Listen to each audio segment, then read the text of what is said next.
আসসালামু আলাইকুম। বাংলা সংবাদে সবাইকে স্বাগত জানাচ্ছি ফিরোজ তোহা। শুরুতেই বিআরবি কেবলস সংবাদ শিরোনাম। ইন্না লিল্লাহ। আবারও মধ্যপ্রাচ্যে ভয়াবহ তৃতীয় বিশ্বযুদ্ধ শুরু হয়ে গেছে। দখলদার ইসরায়েলি বাহিনীকে কোনোভাবে ছাড় দিচ্ছে না ইরানের ইসলামী বিপ্লবী গার্ড বাহিনীর সদস্যরা। নতুন করে আবারও ভয়াবহ আক্রমণ চালানো হচ্ছে। আর এরই মাঝে আমাদের হাতে এসে পৌঁছেছে যুদ্ধের সর্বশেষ গুরুত্বপূর্ণ সবথেকে তাজা আপডেট সংবাদ আপনাদের জানিয়ে দিব। প্রথমে জানাবো, প্রয়োজন হলে ইরান যুদ্ধ করবে, প্রয়োজন হলে করবে আলোচনা, বললেন আরাগচি। ইরানের পররাষ্ট্রমন্ত্রী সৈয়দ আব্বাস আরাগচি জানিয়েছেন যে প্রয়োজন হলে ইরান ১০০ বার যুদ্ধ করবে, প্রয়োজন হলে আলোচনা করবে, কিন্তু মার্কিন যুক্তরাষ্ট্র এবং দখলদার ইসরায়েলি বাহিনীর কাছে আত্মসমর্পণ করবে না ইরানের ইসলামী বিপ্লবী গার্ড বাহিনীর সদস্যরা। যে কোনো মূল্যে দখলদারদের এই সন্ত্রাসী কার্যক্রম রুখে দেওয়া হবে বলে এমন কথাই জানানো হয়েছে। এরপর জানাবো, ইরানকে বাদ দিয়ে এবার কিউবাকে ঘিরে ব্যাপক সামরিক তৎপরতা শুরু করেছে সন্ত্রাসীরা। মার্কিন যুক্তরাষ্ট্র বিমানবাহী রণতরী মোতায়েন করেছে কিউবার চারদিকে। ইরান ঘিরে সামরিক উত্তেজনার মধ্যে এবার ক্যারিবীয় অঞ্চলে বড় ধরনের সামরিক তৎপরতা শুরু করেছে যুক্তরাষ্ট্র। কিউবাকে কেন্দ্র করে বাড়তে থাকা উত্তেজনার মধ্যেই বিমানবাহী রণতরী ইউএসএস নিমিৎজেস একটি শক্তিশালী ক্যারিয়ার স্ট্রাইক গ্রুপ মোতায়েন করেছে ওয়াশিংটন। একই সময়ে সাবেক কিউবিয়ান প্রেসিডেন্ট এর বিরুদ্ধে ফৌজদারি অভিযোগ ঘোষণা করায় পরিস্থিতি আরও উত্তপ্ত হয়ে উঠেছে। এদিকে কমান্ডার ইন চিফ ট্রাম্পের মহিষ এবার প্রভাবশালী গণমাধ্যম এএফপির প্রতিবেদনে। সামাজিক যোগাযোগ মাধ্যমে বাংলাদেশের ট্রাম্পের নাম খ্যাত একটি মহিষের নাম ছড়িয়ে পড়েছে সারা বিশ্বে। এবার প্রভাবশালী সংবাদ মাধ্যম এএফপির প্রতিবেদন প্রকাশিত হয়েছে এই মহিষটিকে নিয়ে। মহিষটি মার্কিন যুক্তরাষ্ট্রের প্রেসিডেন্ট ডোনাল্ড ট্রাম্পের মতো দেখতে এবং এটি নিয়ে আসলে বড় ধরনের কার্যক্রম চলছে। এবারে জানাবো, রাজা চার্লসকে মৃত ঘোষণা করল ব্রিটিশ রেডিও স্টেশন, পরে ক্ষমা প্রার্থনা। ব্রিটেনের রাজা তৃতীয় চার্লসের মৃত্যুর ঘোষণা দিয়েছে ব্রিটিশ একটি রেডিও স্টেশন। ভুলবশত দেয়া ওই ঘোষণায় বিপাকে পড়েছে তারা। প্রযুক্তিগত ত্রুটির কারণে সম্প্রচারিত ওই ঘোষণার পর দ্রুত ক্ষমাও চেয়েছে রেডিও ক্যারোলাইন নামের একটি স্টেশনটি। ঘটনাটি ঘটার পরই সারা দেশ জুড়ে এবার বড় ধরনের কার্যক্রম চলছে। এবং সর্বশেষ জানাবো, যমুনায় ঝড়ে নৌকাডুবি ৯ আরোহীকে জীবিত উদ্ধার।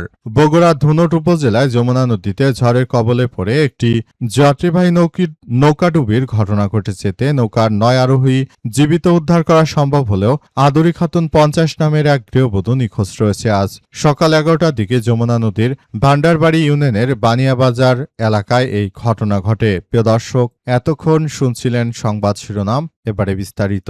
তবে তার আগে বন্ধুরা অনুরোধ থাকবে, এই সংবাদটিতে একটি লাইক দিন। এই চ্যানেলে আপনি নতুন হয়ে থাকলে আমাদের সংবাদটি দেখতে দেখতে চ্যানেলটি সাবস্ক্রাইব করে রাখুন। কমেন্ট করে বন্ধুরা আপনার মূল্যবান মতামত জানিয়ে দিন আপনি বিশ্বের কোন দেশ থেকে বা বাংলাদেশের কোন স্থান থেকে আমাদের সংবাদটি দেখছেন এবং শুনছেন। আর বন্ধুরা, সংবাদটি আপনার সোশ্যাল মিডিয়া ফেসবুকে শেয়ার করে বন্ধুদেরও দেখার সুযোগ করে দিন। গাজা যুদ্ধে আপনি যদি নিরীহ ফিলিস্তিনিদের ভালোবেসে থাকেন বন্ধুরা, কমেন্টে ইয়েস লিখে পুরো বিশ্বকে আমাদের এই তাজা আপডেট সংবাদটি দেখার সুযোগ করে দিন। এবারে বিস্তারিত। প্রয়োজন হলে ইরান যুদ্ধ করবে, প্রয়োজন হলে করবে আলোচনা, বললেন আরাগচি। ইরানের পররাষ্ট্রমন্ত্রী সৈয়দ আব্বাস আরাগচি জানিয়েছেন যে মার্কিন যুক্তরাষ্ট্র এবং দখলদার ইসরায়েলি বাহিনীকে সহায়তা করার জন্য আমরা পুরোপুরি প্রস্তুত। তিনি আরও জানান, যে কোনো মূল্যে মার্কিন যুক্তরাষ্ট্রের এই সন্ত্রাসী কার্যক্রম আমরা রুখে দেব। তিনি আরও জানিয়েছেন যে যদি প্রয়োজন হয় আমরা যুদ্ধ করব, যদি প্রয়োজন হয় আমরা আলোচনা করব, তবু মার্কিন যুক্তরাষ্ট্রের এই কাছে আমরা কখনোই নতি স্বীকার করব না বলে জানিয়েছেন তিনি আরও জানান, আমরা পুরোপুরি এমনভাবে কার্যক্রম চালিয়ে যাব যাতে করে জায়নবাদীরা ভবিষ্যতে কোনোদিনও আমাদের রাষ্ট্রের উপর হামলা চালানোর কোনো সাহস না পায়। ভবিষ্যতে যদি এই ধরনের সন্ত্রাসী কার্যক্রম তারা চালাতে চায় তাহলে তাদের বিরুদ্ধে ইতিহাসের সবথেকে বড় আক্রমণ করা হবে বলে হুঁশিয়ারি দিয়েছেন তিনি আরও জানান, আমরা সবাইকে বলতে চাই আপনারা যার যার জায়গা থেকে পুরো পরিস্থিতি নিয়ন্ত্রণ করার মধ্য দিয়ে এগিয়ে যান। যদি দখলদারদের আমরা ছেড়ে দেই তাহলে তারা আরও রায় পেয়ে যাবে, তারা মাথার উপর চড়ে বসবে, তখন মুসলিম রাষ্ট্র হিসেবে কখনোই নিজেদের নিয়ন্ত্রণ করতে পারবে না এবং আপনাদের উপর তারা চড়ে বসবে বলে জানিয়েছে ইরানের পররাষ্ট্রমন্ত্রী সৈয়দ আব্বাস আরাগচি। এ সময় আরাগচি সবাইকে নিয়ে নতুন ও সুন্দর একটি মুসলিম রাষ্ট্রগুলোকে নিয়ে একটি ভালো সুন্দর মানের আধুনিক পৃথিবী গড়ে তোলার প্রতি তিনি উদ্যোগী হওয়ার আহ্বান জানিয়েছেন। তিনি জানান, সবাইকে বলবো আপনারা যার যার জায়গা থেকে পুরো পরিস্থিতি নিয়ন্ত্রণ করুন এবং দখলদারদের বিরুদ্ধে ইতিহাসের সব থেকে যে ভয়াবহ কার্যক্রম রয়েছে সেই কার্যক্রম থেকে আসলে পুরো পরিস্থিতি নিয়ন্ত্রণ করার চেষ্টা চালিয়ে যান। সেটা ছাড়া আসলে কোনোভাবেই কার্যক্রম চালানো সম্ভব নয়। কিউবা ঘিরে ব্যাপক সামরিক তৎপরতা, যুক্তরাষ্ট্রের রণতরী মোতায়েন করল মার্কিন যুক্তরাষ্ট্র।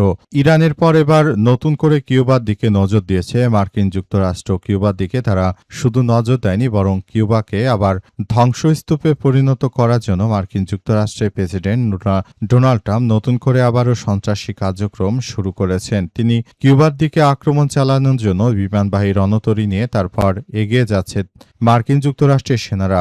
বিশেষ করে মাত্র কয়েকদিন আগে মার্কিন যুক্তরাষ্ট্র এবং কিউবার মধ্যে নতুন করে বড় ধরনের সমস্যার সৃষ্টি হওয়ার মধ্য দিয়ে আসলে এই সমস্যাগুলো এগিয়ে যাচ্ছে এবং কিউবা ও মার্কিন যুক্তরাষ্ট্রের মধ্যে নতুন করে ভয়াবহ এক কার্যক্রম চালিয়ে যাওয়া হচ্ছে। নতুন করে এই সন্ত্রাসী কার্যক্রম চালিয়ে মূলত কিউবার নাগরিকদেরও ইরানের মতো জিম্মি করতে চায় তারা। সুতরাং তাদের এই ধরনের সন্ত্রাসী কার্যক্রমগুলোকে কিউবার সরকার রুখে দেবে বলে হুঁশিয়ারি দেওয়ার পরই মার্কিন যুক্তরাষ্ট্রের বিমানবাহী রণতরীগুলো কিউবার দিকে রওনা হতে শুরু করেছে এবং শেষ পর্যন্ত সেগুলো এগিয়ে যাচ্ছে বলে এমন তথ্য সামনে এসেছে।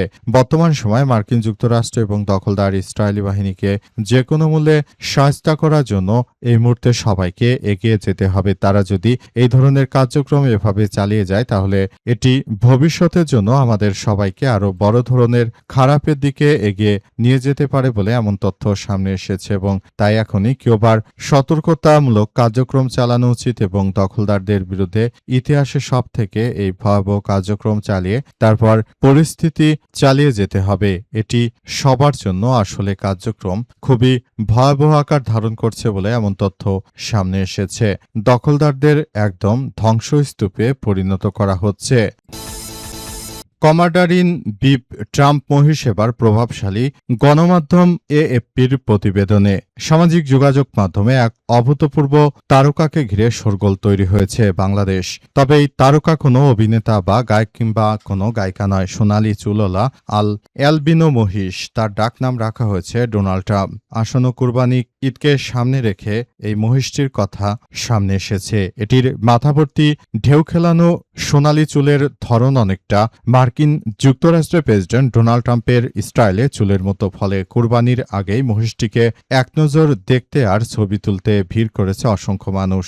এ নিয়ে বিভিন্ন দেশি বিদেশি সংবাদ মাধ্যম প্রচার করা হচ্ছে। ফ্রান্সের প্রভাবশালী বার্তা সংস্থা এএফপিও এ নিয়ে প্রতিবেদন প্রকাশ করা হয়েছে। এতে মার্কিন যুক্তরাষ্ট্রের প্রেসিডেন্ট ডোনাল্ড ট্রাম্প চিফের অনুকরণে শিরোনামে মহিষটিকে কমান্ডার ইন চিফ বলে উল্লেখ করা হয়েছে। মহিষটির 38 বছর বয়সী মালিক জিয়াউদ্দিন মিথা নারায়ণগঞ্জে তার নিজ খামার থেকে এএফপিকে জানিয়েছে প্রায় 700 কেজি ওজনের এই মহিষটির নাম রেখেছিল তার ছোট ভাই। তিনি মহিষটির অনন্য চুলের কারণে এই নামটি বেছে নিয়েছেন। তিনি জানান যে মাস জুড়ে কৌতূহলী দর্শনার্থীদের অবিরাম ভিড় লেগেই থাকত। সামাজিক যোগাযোগ মাধ্যমে ইনফ্লুয়েন্সার, আশপাশের মানুষ ও শিশুরা সবাই ভিড় করেছে। এই ইন্টারনেট সেনসেশনটাকে দেখতে খামারে দেখা যায় কয়েকজন মানুষ মহিষটির মাথা ঠান্ডা পানি ঢালছে। এরপর গোলাপি রঙের একটি ব্রাশ দিয়ে তার সোনালী চুল আঁচড়ে দেওয়া হচ্ছে।